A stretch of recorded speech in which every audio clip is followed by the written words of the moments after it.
کیا امریکہ اور ایران کے درمیان جنگ رکنے والی ہے یا ایک نئی جنگ شروع ہونے جا رہی ہے؟ اسلام آباد میں 21 گھنٹے تک جاری رہنے والے مذاکرات ختم ہو گئے، مگر بغیر کسی معاہدے کے امریکہ نے اپنی فائنل آفر ایران کو دے دی اور سب کی نظریں ایران کے جواب پر ہیں۔ سوال یہ ہے کہ کیا امن کی طرف قدم ہے یا طوفان سے پہلے کی خاموشی؟ آج کی اس ویڈیو میں بات کریں گے کہ اسلام آباد میں اصل میں ہوا کیا، ایران نے کیا جواب دیا، پاکستان کو اس میں کیا امید نظر آ رہی ہے، اور سب سے عام کہ اب آگے کیا ہونے والا ہے۔ کیا ناکہ بندی کے بعد ایران پھر جوابی کارروائی کرے گا؟ ایک بار پھر عالمی سیاست کا مرکز اسلام آباد بن گیا، جہاں امریکہ اور ایران کے درمیان ایک انتہائی اہم ملاقات جے ڈی وینس کی سربراہی میں ہوئی۔ امریکی نائب صدر جے ڈی وینس 21 گھنٹے مذاکرات کے بعد پاکستان سے روانہ ہو گئے، مگر بغیر کسی معاہدے کے۔ ان کا کہنا تھا کہ بات چیت مثبت رہی، لیکن ایران نے امریکہ کے شرائط تسلیم نہیں کی، اور جاتے جاتے انہوں نے ایک اہم بات کی کہ ہم اپنی فائنل اور بہترین آفر چھوڑ کر جا رہے ہیں۔ اب فیصلہ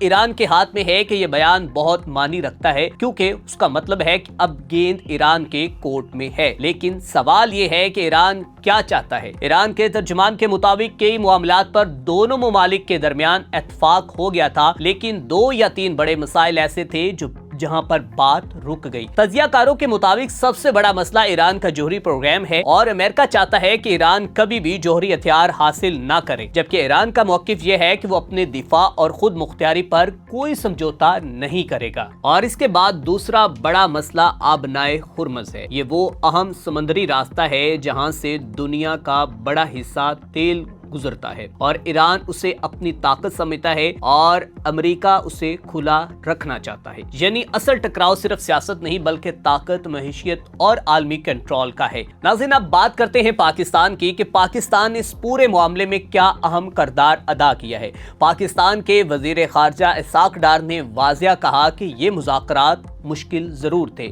مگر تعمیری تھے، اور انہوں نے امید ظاہر کی کہ دونوں ممالک کے لیے جو مثبت رویہ وہ امن برقرار رکھیں گے۔ حقیقت یہ ہے کہ پاکستان نے امریکہ اور ایران کو ایک میز پر بٹھا کر ایک بڑی سفارتی کامیابی حاصل کی ہے، کیونکہ ایسے حالات میں جب دونوں ممالک ایک دوسرے کے خلاف کھڑے ہوں اور انہیں بات چیت پر آمادہ کرنا آسان نہیں تھا۔ اب سوال یہ ہے کہ آگے کیا ہونے والا ہے؟ کیا مزید مذاکرات ہوں گے یا صورتحال مزید خراب ہوگی؟ تجزیہ کاروں کا ماننا ہے کہ یہ مذاکرات ختم نہیں ہوئے بلکہ ایک لمبے پروسیس کی شروعات ہے، کیونکہ ایسے بڑے معاہدے ایک ملاقات میں نہیں ہوتے، بلکہ یاد رکھیں 2015 کا ایران نیوکلیئر ڈیل بھی تقریباً 2 سال میں مکمل ہوا تھا، لیکن اس بار حالات زیادہ پیچیدہ ہیں کیونکہ دونوں ممالک کے درمیان اعتماد کم ہے اور کشیدگی زیادہ نظر آتی ہے۔ اگر ایران امریکہ کی پیشکش مان لیتا ہے تو یہ خطے میں امن کے لیے ایک بڑی کامیابی ہو سکتی ہے، لیکن اگر ایران انکار کرتا ہے تو خطرہ ہے کہ کشیدگی دوبارہ بڑھ سکتی ہے، حتیٰ کہ جنگ بھی دوبارہ شروع ہو سکتی ہے،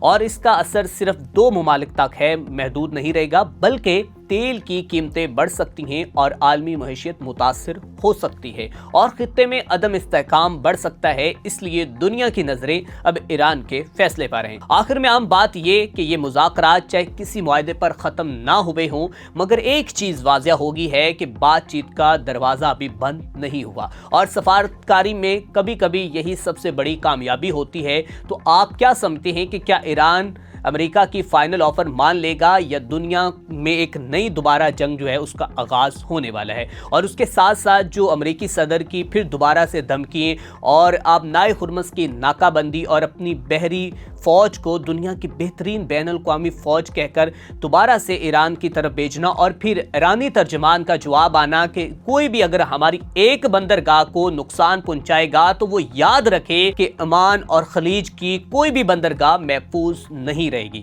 تو ناظرین اکرام، آپ کو بتاتے چلے جائیں کہ اب اگر دوبارہ جنگ کا آغاز ہوتا ہے یا پھر یہ جو جنگ بندی جو سیز فائر ہوا ہے 2 ہفتوں تک، یہ یہیں سے اگر جو معاہدہ ایک جنگ بندی کا ہے اگر وہ ٹوٹتا ہے تو آپ کو بتاتے چلے جائیں نہ صرف اس کے اثرات دونوں ممالک بلکہ پورے خطے پر ہوں گے، اور پاکستان میں پیٹرولیم مصنوعات کی قیمتیں مزید بڑھ جائیں گی، جبکہ دونوں ممالک کے درمیان مذاکرات کامیاب نہ ہونے کی وجہ سے، کسی نتیجے پر نہ پہنچنے کی وجہ سے جو تیل کی قیمتیں ہیں فی بیرل اس میں پھر ایک دفعہ اضافہ ہوتا ہمیں نظر آ رہا ہے۔ تو آپ اس کے بارے میں کیا کہنا چاہتے ہیں؟ اپنی قیمتی رائے کا اظہار کریں۔ اپنے میزبان میاں ارسلان کو دیجیے اجازت، دیکھتے رہیں SPN نیوز۔